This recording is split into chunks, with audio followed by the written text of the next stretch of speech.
అందరికీ నమస్కారం. నేను మీ కరాకార్పిని. 2 రోజుల క్రితం సాక్షి లైవ్ డిబేట్ లో జర్నలిస్ట్ ముసుగులో ఉన్నటువంటి ఓ ఇద్దరు వైఎస్ఆర్సీపీ వాళ్ళు అమరావతి రాజధాని వేశ్యల రాజధాని, అమరావతి చుట్టుపక్కలంతా వేశ్యలే ఉన్నారు అని మాట్లాడడం జరిగింది. దానికి ప్రజలు అందరూ కూడా ఉవ్వెత్తున ఎగిసిపడ్డారు. రీసెంట్ గా కొమ్మినేని శ్రీనివాసరావు అనే వ్యక్తిని కూడా అరెస్ట్ చేసి తీసుకెళ్లిపోయారు.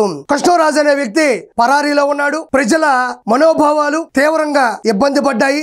ఆడవాళ్ళని అవమానపరచడం ఎవరు జీర్ణించుకోలేకపోతున్నారు. మరి కొమ్మినేని శ్రీనివాసరావుని అరెస్ట్ చేసేటప్పుడు ఏం జరిగిందో ఒకసారి చూద్దాం. 50 సంవత్సరాల జర్నలిస్ట్ ఇంత అన్యాయం ఈ పరిణామం ఊహించలేదు. జరుగుతున్నటువంటి ఇక్కడ ఒకటి గమనించాలి. పక్కన సాక్షి విలేకరు ఉన్నాడు. ఆయన్ని పట్టుకొని వెళ్తా ఉన్నారు లోపలికి. పోలీసులు లోపలికి తీసుకెళ్తా ఉన్నారు అరెస్ట్ చేసి. ఈయన అంటున్నాడు, 50 సంవత్సరాల అనుభవం ఉన్న జర్నలిస్ట్ అయిన మీకు ఇలాంటి గతి పట్టడం అంటే ఇలాంటి గతి చేయడం కరెక్ట్ కాదు కదా అంటున్నాడు. ఇక్కడ ఆలోచించాల్సింది గత 3 రోజుల నుంచి ఒకటే వస్తుంది మాట.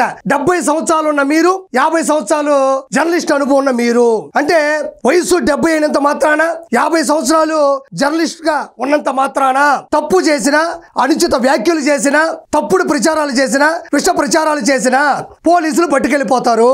ఇక్కడ పరిగెడుతున్నాడు సాక్షి విలేకరి.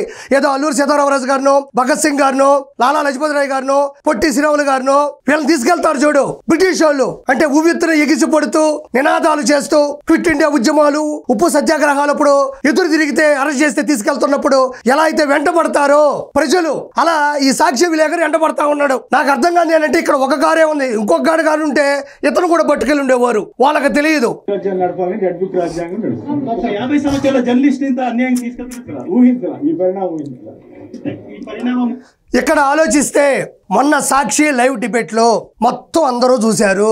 కొమ్మినేని శ్రీనివాసరావు అడుగుతున్నాడు, కృష్ణరాజు అనే వ్యక్తి లేనిపోని మాటలను గుప్పించి అనుచిత వ్యాఖ్యలు చేయడం జరిగింది.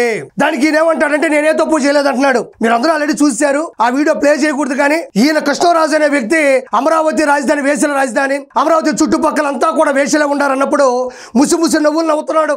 అదే కాకుండా సర్వేలో ద టైమ్స్ ఆఫ్ ఇండియాలో కానీ ద హిందూలో కూడా నేను చూశానని అతను చేసే మాటలే తప్పుడు మాటలైతే వాటిని సమర్థించాడు. ఇతన్ని ఊరికే తీసుకొని పోలేదు. అది ప్రజలందరికీ కూడా తెలుసు. అమరావతి రాజధాని ఆడపడుచుల మానాల్ని అవమానపరుస్తూ ఉంటే ఆర్కే రోజా ఆడిపోయింది, లక్ష్మీ భారతి ఆడిపోయింది. అరే శ్యామల, నువ్వు ఆడిపోయినావు, నువ్వు ఆడమడిచావు కదా, ఏమి నీకు బాధ లేదా, భయం లేదా? ఇది తప్పు అని బయటకు వచ్చి వాదించలేవా? ఏ కలుగులో దాక్కొని ఉండవు, మాటికి వచ్చి మాట్లాడతావు కదా, పెద్దలు ఇట్ట లాక్కుంటా. ఈ రోజు ఆడిపోయినావు, వచ్చి మాట్లాడండి. ఆడవాళ్ళని కించపరచడం తప్పన్నా మన ఛానల్ మూసేసుకుందాం, మన పత్రికను పక్కన పడేద్దాము. వదినా భారతీరెడ్డి గారు, మీరు ఒక మహిళ, మీరు నడుపుతున్న ఛానల్లో పత్రికల్లో సాటి ఆడవాళ్ళని కించపరచడం తప్పు. అక్క, వదిన, అమ్మ అని కాళ్ళు పట్టుకుని బతులాడండి. అవన్నీ వద్దు మనకి. మీరు నిజంగా ఆడవాళ్ళేనా? సాటి ఆడవాళ్ళని ఇంత కించపరుస్తూ ఉంటే ఎందుకు మీరు దాక్కొని ఉన్నారు? మర్యాదగా బయటకు వచ్చి మాట్లాడండి. మిమ్మల్ని మహిళా లోకం సమర్థించదు. మిమ్మల్ని మహిళా లోకం కఠినంగా ఏదో ఒక రోజు శిక్షిస్తుంది. ఈ అరెస్ట్, కొమ్మినేని శ్రీనివాసరావు అరెస్ట్ నిన్న జరిగిన తర్వాత వాళ్ళ నాయకులు, మాజీ శాసనసభ్యులు, మాజీ మంత్రులు ఆయన్ని వెనకేసుకొని వస్తా ఉన్నారు. ఏదో వీళ్ళు విడదల రజని, సజ్జల రామకృష్ణారెడ్డి, అంబటి రాంబాబు అయితే నా గురించి కూడా మాట్లాడాడు, అది వేరే విషయం.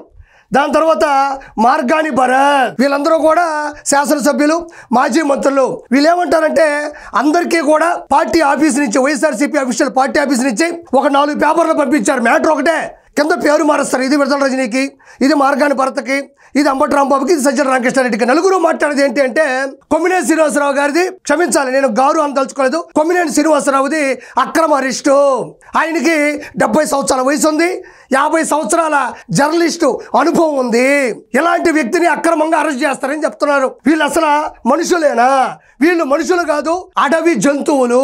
వాటికన్నా నీతి నియమం ఉంటది. వేటాడితే తింటే తర్వాత వెళ్ళి పడుకుంటాయి. వీళ్ళు మాత్రం మామూలు కాదు. ఈ నలుగురు సిగ్గుతో తల ఉంచుకోవాల్సింది పోయి, క్షమాపణ చెప్పాల్సింది పోయి, తప్పు జరిగిపోయింది ఇంకెప్పుడు జరగదు అని పదే చెప్పాల్సింది పోయి, ఈ నలుగురు మళ్ళీ అమరావతిలో ఉండేటువంటి ఆడపడుచులని అవమానంగా మాట్లాడుతూ మళ్ళీ ప్రెస్ మీట్లు పెట్టడం ఈ నలుగురు చేశారు. ఎవరు కావాలనే చేయలేదు కదా, ప్రతి ఒక్కరూ దాన్ని గమనించారు. ఇప్పుడు అది వైరల్ అవుతా ఉంది. అదే విధంగా మీ ప్రజలారా, మీ ఇంకో విషయం చెప్పాలి. ఈ రోజు అమరావతి రాజధానిలో ఉండేటువంటి ఆడపడుచులు, వేశ్యలు అని ఈ రోజు మాట్లాడితే కొన్ని రోజుల క్రితం 2019 నుంచి 2024 మధ్యన ఇదే జగన్మోహన్ రెడ్డి చంద్రబాబు నాయుడు గారు అమరావతి రాజధానిగా చేయాలి అని తలుచుకున్న తర్వాత ఈ అమరావతిలో ఉండేటువంటి రైతులు 29 గ్రామాల ప్రజలు 33,000 ఎకరాల భూమిని భారతదేశ చరిత్రలో కని విని ఎరుగని విధంగా సమీకరించి ఇవ్వడం జరిగింది. కేవలం విలువలు విజనరీ ఉన్న లెజెండరీ పర్సన్ శ్రీ నారా చంద్రబాబు నాయుడు గారి మీద నమ్మకంతో భవిష్యత్తును ఊహించుకొని ఇచ్చారు. అలా ఇచ్చిన తర్వాత గుండెపోటు, బాబాయ్ గొడ్డలు వేటు, కత్తిపోటు అని డ్రామాలాడి ఒక్క ఛాన్స్ ప్లీజ్ అని అడుక్కొని అధికారంలోకి వచ్చిన జగన్మోహన్ రెడ్డి అమరావతి రాజధాని ఆలోచన పక్కన పెట్టి 3 రాజధానులు అని డ్రామాలాడి 3 ముక్కల ఆట ఆడడం ప్రారంభించాడు.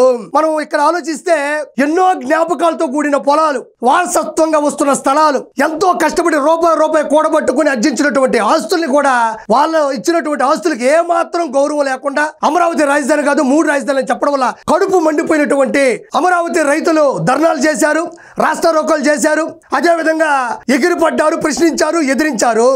ఆ సమయంలో మహిళా రైతులని బూతులు తిట్టించాడు, బూటుకాలతో తన్నించాడు, పీడ ఆర్టిస్టులను కూడా అనిపించాడు. ఆ రోజుల్లో 1631 రోజులు జరిగిన నిరసనలో 230 మంది అమాయకపు ప్రజలు రైతులు చనిపోయారు. 3,000 మందికి పైగా అమాయక ప్రజల మీద కేసులు నమోదు చేశారు. అంటే ఇప్పుడు కాదు జరిగింది ఈ అవమానం. భూములు ఇచ్చినటువంటి మహిళల మీద, వాళ్ళ సతీమణులు, వాళ్ళ ఆడపిల్లల మీద కూడా దారుణమైనటువంటి క్యారెక్టర్ అసాసినేషన్ చేస్తూ కూడా ఆ రోజుల్లో నీచమైనటువంటి రాజకీయాన్ని జగన్మోహన్ రెడ్డి నడిపాడు. అది కాక ఇప్పుడు మళ్ళీ అక్కడ అంటే ఇప్పుడు అమరావతి అద్భుతంగా ముందుకెళ్తుంది, కేంద్రం సపోర్ట్ ఉంది, మోడీ గారు వచ్చి కూడా దీన్ని పూర్తిగా పునఃప్రారంభించి వెళ్ళారు. ఇది ఎక్కడ ముందుకెళ్తే ఎక్కడ ఆంధ్రప్రదేశ్ ప్రజలందరూ కూడా పూర్తి మద్దతు వచ్చి ఈసారికి 11 కూడా రావని భయపడి ఎవరో ఇచ్చిన ఒక సర్వే రిపోర్ట్ని ఆధారంగా చేసుకుని దాన్ని అమరావతికి ఆపాదిస్తూ అక్కడ మహిళలను కించపరచడం అనేది యావత్ భారతదేశం కదా, ప్రపంచంలో ఉన్న ఏ మహిళలు కూడా దీన్ని హర్షించరు, దీన్ని వెనకేసుకుంటారు. ఇక్కడ ఇంకోటి గమనించాలి, అమరావతి రాజధాని దేవతల రాజధాని అన్నారు. ఎందుకు అంటే అక్కడ కృష్ణమ్మ పర్వలు దొక్కుతూ ఉంటుంది, మేరీమాత ఆలయం నిలయం ఉంది, అదేవిధంగా కనకదుర్గమ్మ తల్లి అక్కడ కొలువై ఉంది. కాబట్టి అలాంటి దేవతల రాజధాని దెయ్యాల రాజధాని గాను లేదా వేశ్యల రాజధాని చిత్రీకరించడం అనేది ముమ్మాటికి జగన్మోహన్ రెడ్డికి ఇది తగదు. అదేవిధంగా నైరుతిన శ్రీ వెంకటేశ్వర స్వామి, వాయువ్యాన అమరలింగేశ్వర స్వామి, ఆగ్నేయాన శ్రీ లక్ష్మీనరసింహ స్వామి, ఈశాన్యాన శ్రీ కనకదుర్గమ్మ తల్లి దేవతలు దేవుళ్ళు కొలువై అమరావతి రాజధానిని పూర్తి స్థాయిలో కాపాడుతూ ఉంటే ఇలా వేశ్యల రాజధానిగా మాట్లాడడం ఎంతో మాత్రం కరెక్ట్ కాదు. గుర్తుపెట్టుకో జగన్మోహన్ రెడ్డి, ఎవరైతే లైవ్ లో మాట్లాడినారో వాళ్ళకి మాత్రమే కాదు, వాళ్ళకి సహకరించిన వాళ్ళని, స్క్రిప్ట్ రాసి పంపిన వాళ్ళని, మద్దతు ప్రకటిస్తున్న వాళ్ళని, సమర్థిస్తున్న వాళ్ళని, ఎవరైతే దాన్ని టెలికాస్ట్ చేశారో సాక్షి యాజమాన్యాలని నిన్ను కూడా కఠినంగా శిక్షించాలి. మీరు క్షమాపణ చెప్పాలి, కఠినంగా శిక్షించాలి. మీ చెప్పుతో మీరు కొట్టుకొని ఆడవాళ్ళ జోలికి మేము రాము అని క్షమాపణ చెప్పాలని మనస్ఫూర్తిగా కోరుకుంటా ఉన్నాను. ఇంకొకసారి ఆడవాళ్ళ జోలికి రావద్దు, ఆడవాళ్ళని ఏమీ అనొద్దని మనస్ఫూర్తిగా కోరుకుంటూ నేను మీ కిరాకార్పిని.